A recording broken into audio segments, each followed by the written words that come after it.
Que bom podemos estar aqui nesse dia tão especial. Eu quero convidar você para que possa abrir a Bíblia em Mateus, o capítulo 2, do verso 1 até o verso de número 16.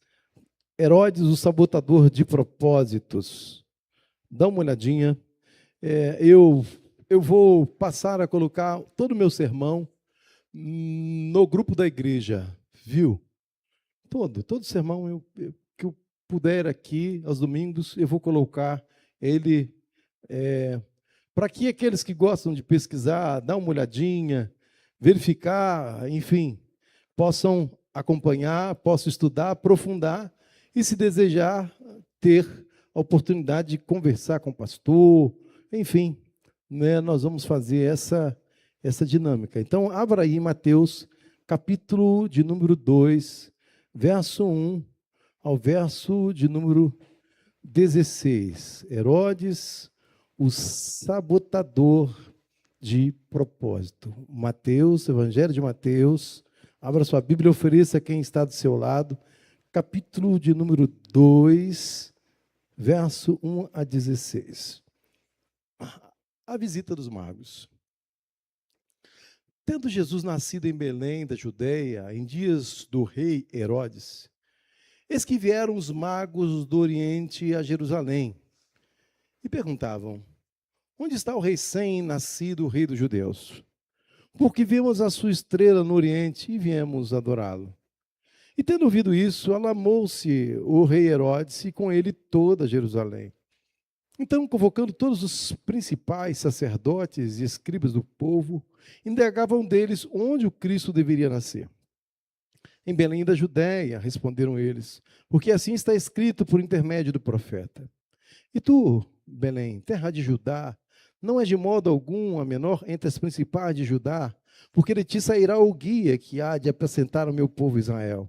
Com isto, Herodes, tendo chamado secretamente os magos, inquiriu deles com precisão quanto ao tempo em que a estrela aparecerá. E enviando-lhes a Belém, disse-lhes: ide informar-vos cuidadosamente a respeito do menino. E quando o tiverdes encontrado, avisai-me, para eu também ir adorá-lo. Depois de ouvir o rei, partiram, e eis que a estrela que viram no oriente os precedia, até que chegando parou sobre onde estava o menino. E vendo eles a estrela, alegraram-se com grande e intenso júbilo. Entrando na casa, viram o menino com Maria, sua mãe, e prostrando-se o adoraram, e abrindo seus tesouros, entregaram-lhe suas ofertas, ouro, incenso e mirra. Sendo por divina advertência prevenidos em sonho para não voltar à presença de Herodes, regressaram por outro caminho à sua terra. E tendo eles partido, eis que pareceu um anjo do Senhor a José, em sonho, e disse: dispõe-te, toma o menino, sua mãe, e foge para o Egito, e permanece lá até que eu te avise, porque Herodes há de procurar o menino para o matar. Dispondo-se ele, tomou de noite o menino e a sua mãe, e partiu para o Egito. E lá ficou até a morte de Herodes, para que se cumprisse o que fora dito pelo Senhor por intermédio do profeta do Egito: chamai o meu filho. Vendo-se iludidos pelos magos, enfureceu-se Herodes grandemente e mandou matar todos os meninos de Belém e de todos os seus arredores, de 2 anos para baixo, conforme o tempo do qual com precisão se informara dos magos. Então se cumpriu o que fora dito por intermédio do profeta Jeremias. Senhor Deus, obrigado. A tua palavra foi lida e nós te agradecemos porque essa palavra é fonte de graça. Ela nos direciona e nós repreendemos toda a obra contrária à tua palavra.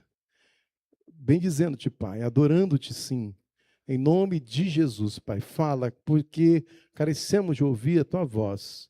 Ministra, nós pedimos-te, Deus, em nome de Jesus. Amém. Estamos celebrando, chegando na celebração do Natal.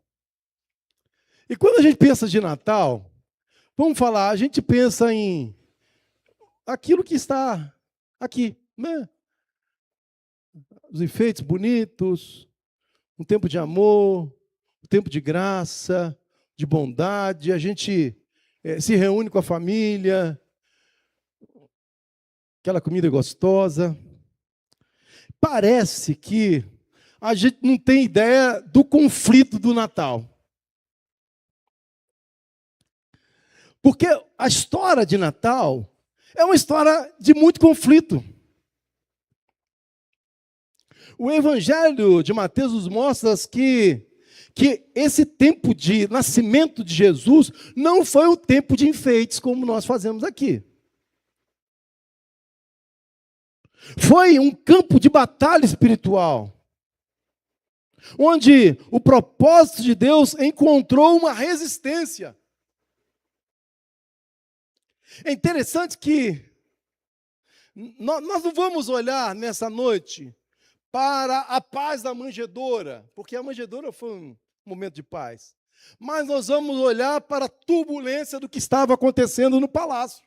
Porque no palácio estava acontecendo uma turbulência. Se na manjedoura havia calmaria, no palácio uma turbulência. O nascimento de Jesus não trouxe apenas alegria.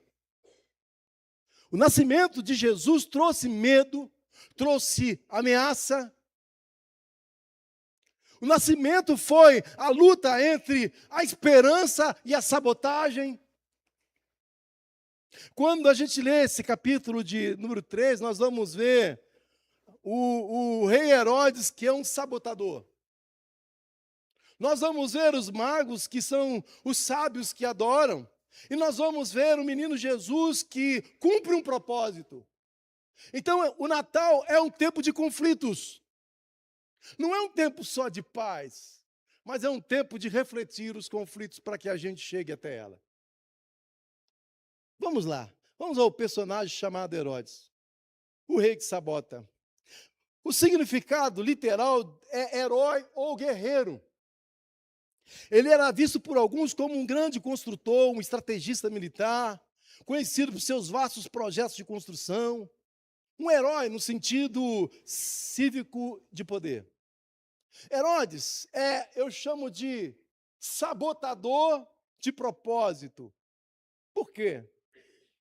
Aliás, essa palavra, na sua origem, sabotagem, do francês, tem uma origem popular ligada à prática de trabalhadores que estavam descontentes, que jogavam seus sapatos de madeira nas engrenagens das máquinas. Para quê? Para interromper a produção como forma de protesto durante a Revolução Industrial. Então, essa palavra, ela surge na sua origem de sabotagem, de você pegar um sapato de madeira e jogar para que a produção pudesse não acontecer.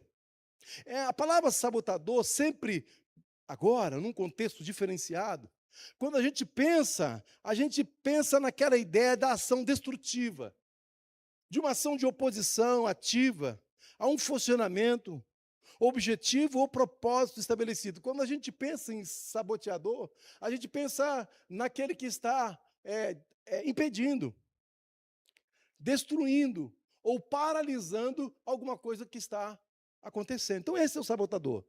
No campo religioso, é um ato deliberado, inconsciente, que mina, desvia ou destrói a finalidade original da fé, do propósito espiritual ou da missão de uma comunidade. O sabotador é aquele que, então, age, mina, desvia, destrói a finalidade original da fé. Então, por que eu chamo Herodes de sabotador do projeto? Porque é isso que ele quer fazer. Ele quer sabotar o projeto de salvação. E é interessante que ele tem medo de perder o seu trono. E ele, então, na sua defesa pessoal e de controle político, ele vai argumentando para que isso aconteça. Ele diz assim: a notícia do rei dos judeus vai afrontar diretamente o meu poder. Então, o objetivo de Herodes, irmão, Herodes não estava preocupado em que Jesus nascesse e fosse trazer salvação, não. A preocupação de Herodes era: eu preciso perpetuar-me no poder. Eu preciso manter o sistema vigente. Então, qualquer ou qualquer possibilidade de ameaçar o sistema, eu vou eliminar. E aí, ele não tem um propósito do reino de Deus. Ele tem ali diante dele uma ameaça. Os profetas anunciaram o nascimento do Salvador. E Herodes, lá no palácio, está no seu conflito. Eu quero descobrir o que está acontecendo. Interessante que ele anula toda a chance de transformação. Ele não se contenta apenas ameaçar o menino. Mas sabe o que ele faz? Ele manda matar todas as crianças de Belém e aos seus redores. O medo dele de que esse menino pudesse tomar a liderança e o governo era muito grande. Então, para impedir, ele não tem problema de fazer uma matança, de matar todos os meninos. É interessante como ele quer se perpetuar no poder. E como ele tenta sabotar o nascimento de Jesus de todas as maneiras. Ele luta para que não haja mudança, para que o plano de Deus não seja realizado. Herodes é um sabotador de propósitos. Ele quer impedir o nascimento de Jesus. E aí, é interessante que ele tem um jeito de sabotar os propósitos. O que ele faz? Ele usa uma máscara do discurso religioso. Qual o discurso religioso? Herodes tentou enganar os magos com o discurso de piedade. Olha o que ele chega e diz assim: ide e participai-mo para que também eu vá e o adore. Ele diz assim, aí ele se coloca à disposição, né? Assim que vocês acharam o menino, me informa, porque eu também quero adorar o menino. Não era essa a intenção verdadeira dele, mas como ele é sabotador, ele encontra artifícios para que o objetivo dele seja resolvido. O sabotador, ele tenta enganar com o seu discurso até os religiosos. Ele representa os bons discursos que não podem produzir frutos, que buscam dissimuladamente matar os propósitos de Deus. Ele pode estar, sabe aonde? Ele pode estar em qualquer lugar. Ele usa a linguagem correta, mas o centro não é Cristo, mas sim as suas percepções e as suas ideologias. O sabotador é interessante, irmãos, como que Herodes ele age na sua articulação de acabar com os propósitos de Deus. Ele usa de violência. Quando a articulação de Herodes foi frustrada, os magos não voltaram. E aqui está uma outra característica. Ele ficou irado. Herodes representa a violência e o bélico. Ele representa aqueles que ficam irados quando os seus projetos não frutificam. A frustração leva-o a insistir em um projeto diabólico. E aí o projeto diabólico é matar, é destruir. Esse negócio de sabotar propósito é diabólico, visa a destruição. Como ele se manifesta? Ele se manifesta no nosso meio, não apenas com espada, mas sabe como que ele se manifesta? Com fofoca, com inatividade, com a tentativa de desviar o foco da missão, sabotar o propósito. A intenção é destruir. Eu levei na clã esta semana uma historinha chamada como é que Satanás queria destruir uma cidade. E nessa destruição da cidade, como que Satanás queria destruir a cidade? E ele arranjou vários métodos, né? Dando doença, gerando uma opção de situações na comunidade. E aí o que tinha recebido a missão de poder destruir a cidade, ele resolveu tomar uma ação. A ação da fofoca. Porque a fofoca ela vai disseminando e vai sabotando a vida das pessoas. Hoje nós diríamos que é o fake news, né? O fake news que vai chegando, a pessoa, quando vai chegar na outra, já está anulada. Ela foi anulada pelo outro. Porque o sabotador, ele não tem outro plano senão a destruição. E toda vez que Cristo deixa de ser o centro, e a gente muda na prática a oração, né? Porque há muitas pessoas mudando a oração. Venha o meu reino, seja feita a minha vontade. Todas as vezes que a nossa vontade tenta prevalecer sobre a vontade do outro, sabe que nós somos sabotadores do propósito de Deus. Na casa, isso acontece também, não só no discurso religioso. Quando a gente começa a comparar a nossa esposa com a esposa do outro, quando se começa a comparar o marido com o marido do outro, é sabotagem. Você vai sabotando o seu relacionamento conjugal. Quando você vai, na verdade, não valorizando aquilo que o outro tem, em detrimento daquilo que você acha que ele deveria ter. Você vai sabotando os seus relacionamentos. E quantos relacionamentos vão sendo sabotados, irmãos? Porque não há uma ação da gente poder, na verdade, combater esse tipo de ação. Em resumo, sabe, Herodes, ele vive a oposição ao propósito divino. Todas as vezes que nós nos colocamos na oposição do propósito divino, nós somos sabotadores do propósito dele. Herodes tenta minar a missão de Jesus desde o início, ele tenta impedir que o nascimento de Jesus se cumprisse, e ele tenta impedir que o cumprimento da profecia, o plano da salvação, fosse realizado. Por isso, ele era um sabotador.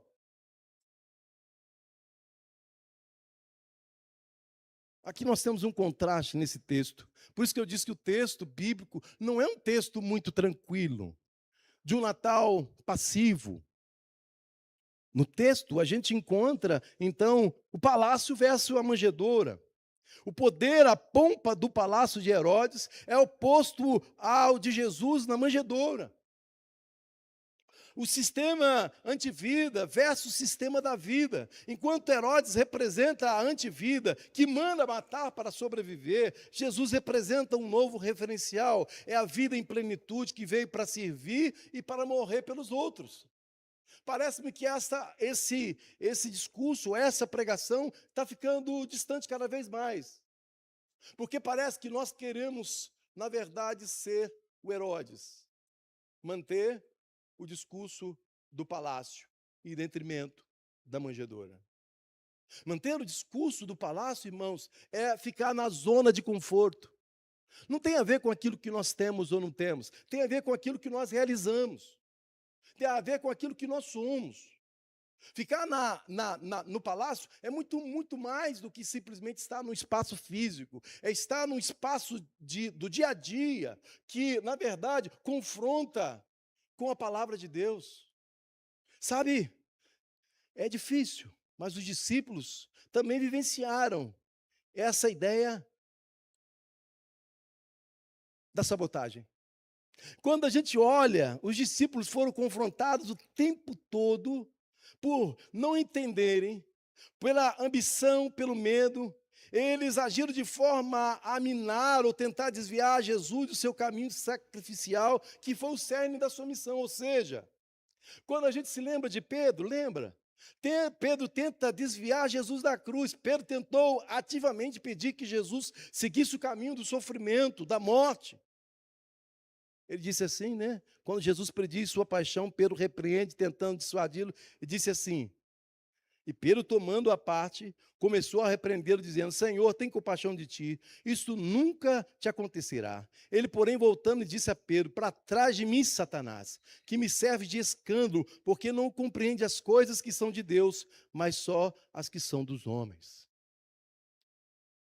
Pedro queria, irmãos, sabotar o projeto da cruz. Jesus está dizendo assim: eu vou morrer. Não, você não vai morrer, não. Isso não vai acontecer com você, não. Tem compaixão de você mesmo. E aí Jesus dá uma dura e diz assim: para trás, Satanás. Jesus chama Pedro de Satanás. Porque Pedro estava tentando sabotar o projeto da cruz. O projeto da cruz, irmãos, é um projeto de compromisso e comprometimento com o reino e com as pessoas. Em outro momento, quando estava lá no Getsêmani, Pedro tentou de novo sabotar o projeto de Jesus. Ele tentou evitar a prisão de Jesus e o cumprimento das Escrituras, agindo pela força dele.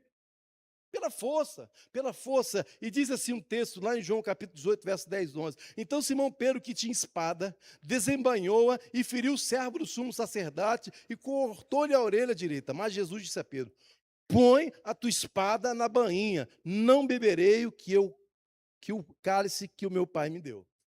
Olha que palavra dura.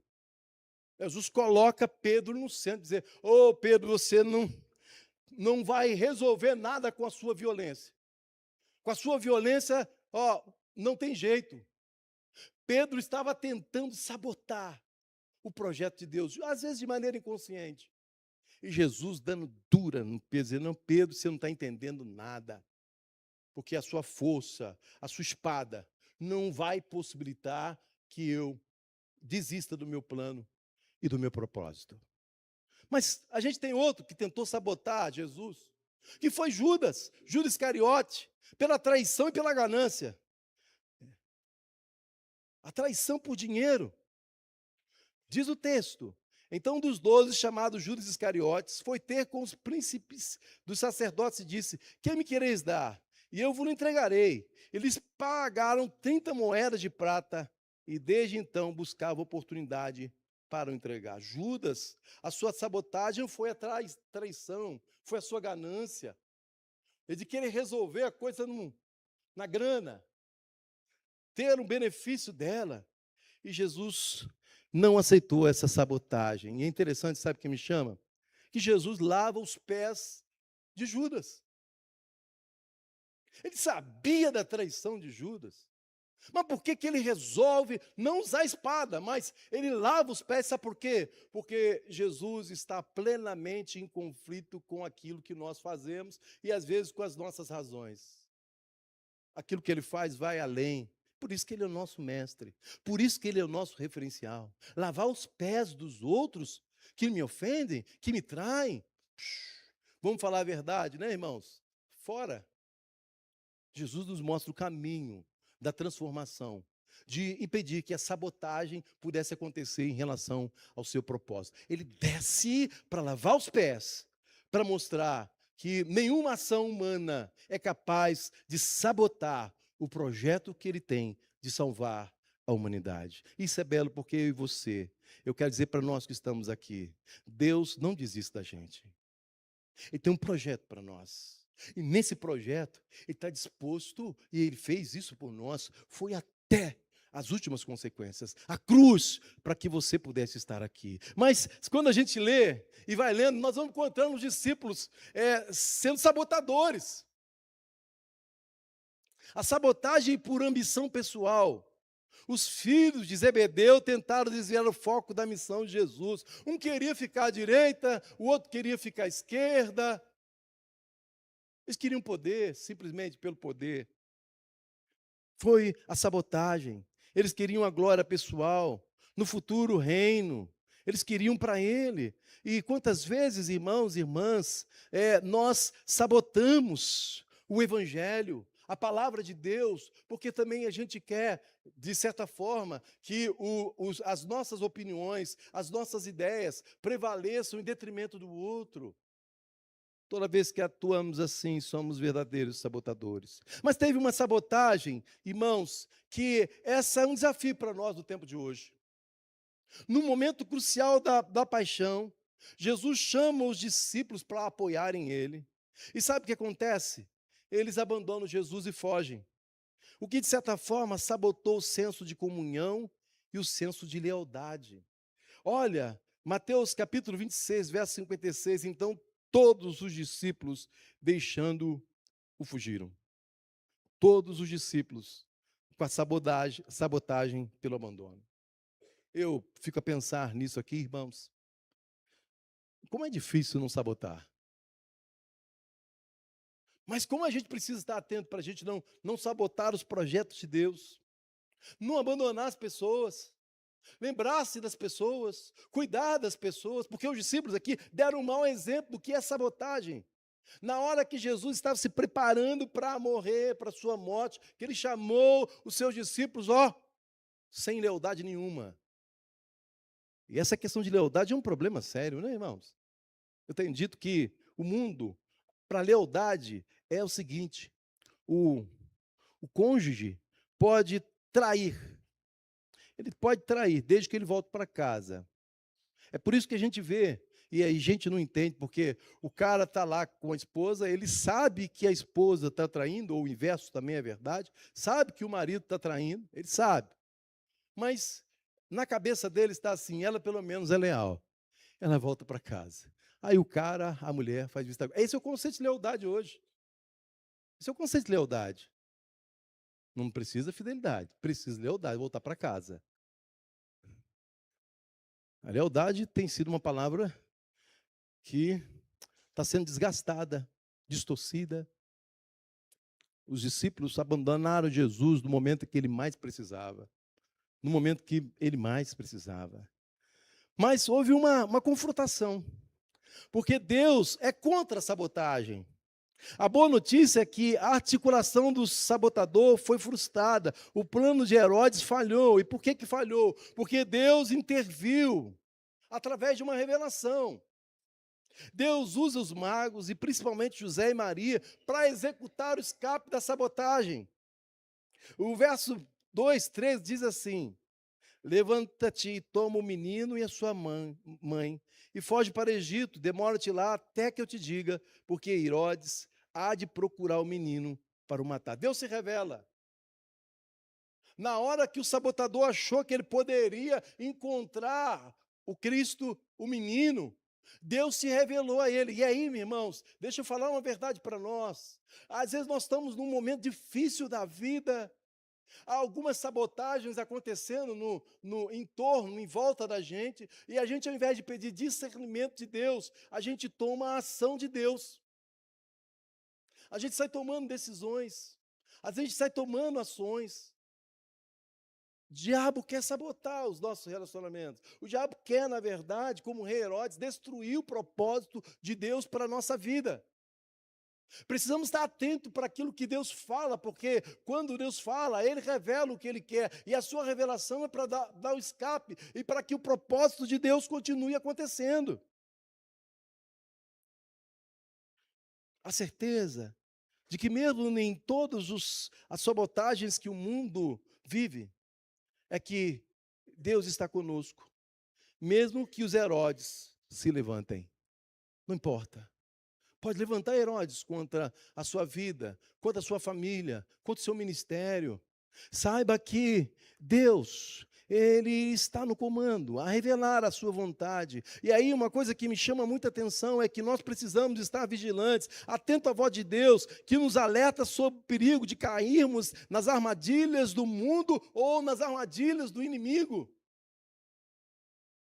Estar atento ao Espírito e à voz de escape que nos revela as estratégias do sabotador. Sabe o que me chama muita atenção quando eu leio esse texto? O propósito conserva-se imutável.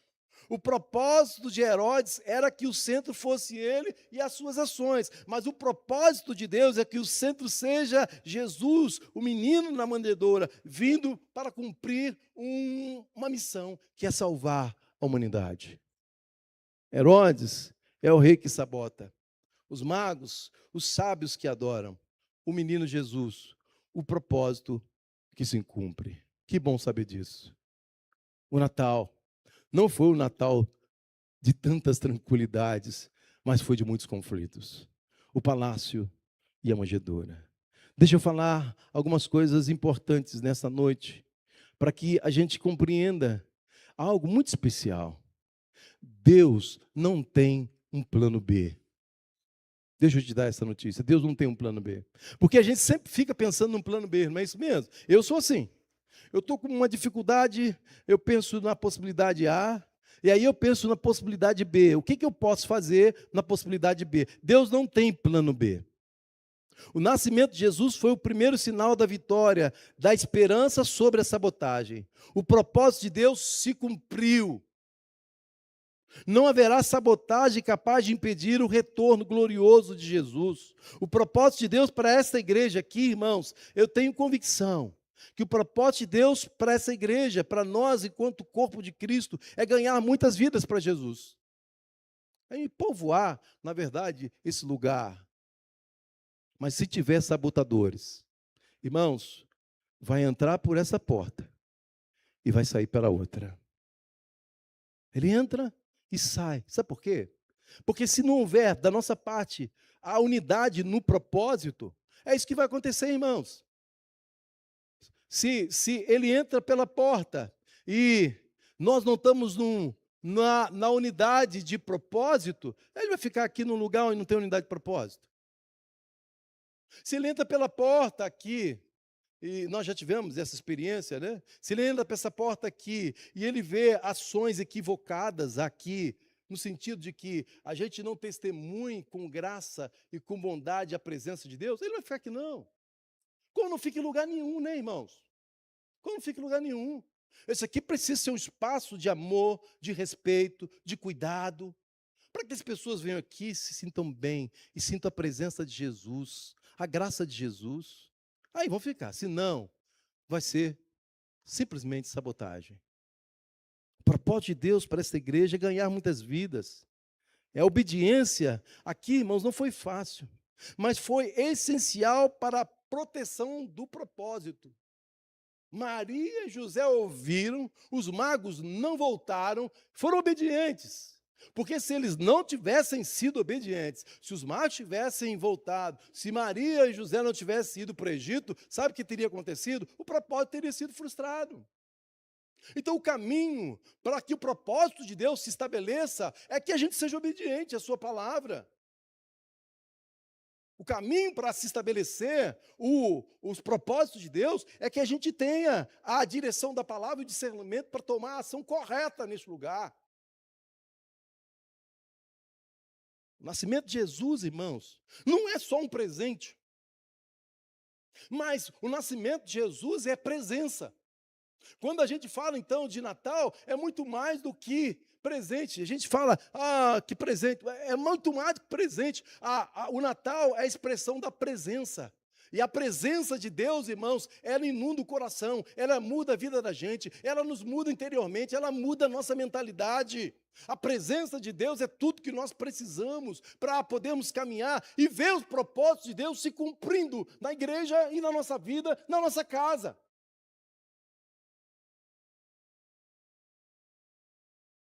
Hoje nós vamos participar desse momento brilhante que é a Santa Ceia. De manhã eu li uma carta, preparei uma outra, mas não vou ler.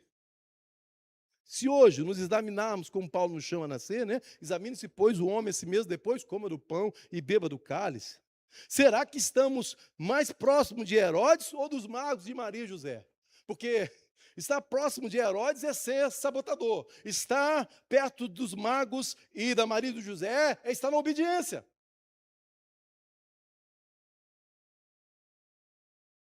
Eu fiquei pensando em algumas perguntas que servem para mim mesmo. Qual foi a última vez que você ganhou uma vida para Jesus? O seu testemunho e seu estilo de vida estão conduzindo alguém a Cristo ou afastando? Eu achei interessante. Há uns dias que eu atendi um moço que estava visitando a nossa igreja. E esse moço, eu dei algumas leituras para ele do John Wesley. E ele falou assim, pastor, eu achei tão interessante a igreja metodista. Olha como que ele chegou pela igreja metodista. Ele saiu pesquisando na internet, e nessa pesquisa pela internet, ele foi em várias igrejas e pesquisou essas igrejas e chegou até nós aqui. Ele disse assim, pastor, eu achei interessante que essa igreja parece um pouquinho com John Wesley. Eu falei, que legal. A gente sabe que John Wesley nos aponta para Jesus, tá, irmãos? Aqui não tem idolatria de John Wesley, não. Mas eu achei interessante, essa igreja parece um pouco com John Wesley, com aquilo que John Wesley falou e pregou, né? Que equilibra um pouquinho as questões de misericórdia e questão de piedade. Uma pessoa que estava de fora e fez essa observação. Ele simplesmente fez a observação dele. Mas essas perguntas são importantes porque vão testificar os nossos frutos. Vão testificar o que nós temos sido na nossa casa, no nosso trabalho. Porque a igreja tem um propósito. O sabotador é um destruidor de propósito. O nascimento de Jesus nos lembra que nós não podemos abrir mão dos propósitos que nós temos diante de Deus. Que Jesus seja o centro e que o nosso grito seja, venha o teu reino, seja feita a tua vontade. E nunca o nosso grito pode ser, seja feita a minha vontade.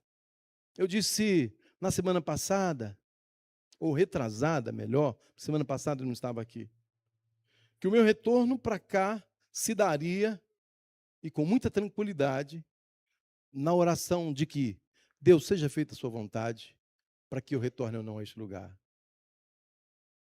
A minha oração foi essa. O meu pedido a Deus foi essa. E confesso aos irmãos que na posição que eu ocupo hoje, que é o assessor do bispo, eu acompanho 29 igrejas e 22 pastores. Não é fácil acompanhar 22 pastores, irmãos. Vocês não sabem a maior dificuldade que tem. Se acha que pastor é difícil acompanhar ovelha, acompanhar pastor é muito mais complexo. Então, eu acompanho hoje 29 igrejas e 22 pastores com as suas famílias. Eu poderia dizer para o bispo, senhor bispo, me deixa lá na central de Governador Valadares. Ou, bispo, me tira da central de Governador Valadares. Eu podia fazer isso. E graças a Deus, qual tem sido sempre o meu pedido? Senhor, eu quero estar aonde o Senhor quer que eu esteja. Sabe por quê, irmãos? Quando a gente está no lugar que Deus nos coloca, Ele transforma desertos em mananciais. E transforma desertos em mananciais. Eu tenho dito para Deus, Senhor, por favor, não me deixe longe da sua vontade, nem um tiquinho. Nem um tiquinho. Na hora que o bispo prepara as nomeações, sabe o que ele faz? Ele me chama para ajudá-lo nos processos de nomeação. E graças a Deus, eu vou dizer para os irmãos, não houve da minha parte isso aqui para sair ou para ficar desse lugar. Mas eu fico feliz, porque voltar para mim é entender que Deus trouxe eu de volta, porque Ele tem um propósito especial para mim neste lugar. Eu não sei como você vê, mas eu vou dizer para você, e eu tenho aprendido uma coisa, nesses meus 30 anos de ministério. Se Deus peleja por mim, e eu estou no centro da vontade de Deus, quem peleja contra mim, não peleja contra mim. Está pelejando contra Deus. Essa é a minha forma de pensar. Aí, uma coisa que eu vou entendendo ao longo do tempo, que é muito bom quando a gente percebe que o pastor tem alguma dificuldade, e a gente sentar com ele, sabe? Porque o pastor não é ser perfeito. Graças a Deus por isso. Que perfeito é só Jesus, né, irmãos? Mas sabe o que é chato? É chato quando você sabe que o indivíduo não tem a coragem de sentar com você para conversar, para dialogar, e fica sabotando. Isso é chato. E eu disse que tolerância à fofoca tem que ser zero, irmãos. O que prevalecer tem que ser o nosso amor, os nossos relacionamentos, a nossa convivência. Porque vamos falar a verdade aqui para nós, né? Se a gente não consegue ter um relacionamento nesse nível com os nossos irmãos, como é que a gente vai dizer que a gente tem um relacionamento assim com Deus? Então eu diria que nesse retorno meu, se você tem alguma sugestão, alguma crítica, é só procurar em onde e falar assim, pastor, eu vou sentar com você e nós vamos conversar. Pastor, eu vou sentar com você e nós vamos dialogar. Vamos conversar. Mas eu diria para você, meu irmão, minha irmã, a Igreja Metodista Central tem um propósito e eu encarnei esse propósito. Abracei esse propósito para mim. E qual é esse propósito? 20 anos construído pelo pastor Lutero. O propósito dessa igreja é glorificar a Deus em todo tempo e lugar, vivendo o evangelho integral, fazendo missões, discipulando no poder do Espírito Santo. Essa igreja tem um propósito. E esse propósito precisa ser vivido por nós. E nossas ações precisam contribuir para que esse propósito aconteça. Mas se não tiver, é tempo de arrepender-se, do arrependimento. É tempo de abrir mão do trono pessoal. É tempo de ter lealdade ao Rei Jesus. Que não sejamos sabotadores, mas servos fiéis, para que o propósito de Deus se cumpra nesta igreja. Eu fiquei pensando aqui, e aí eu vou encerrando a minha palavra, Não ando cuidado com autossabotagem. Sabe o que é? É recusa em perdoar os outros, permitindo que o ressentimento destrua a paz interior. Tem gente assim, está tão amargurado, ele não se permite perdoar ninguém, porque ele tem a razão. E o Evangelho diz assim: porém, se não perdoardes aos homens as suas ofensas, também vosso Pai vos não perdoará as vossas ofensas. Não tem céu para quem não perdoa. Não tem céu para quem acha que a autossabotagem é um valor que precisa ser alimentado.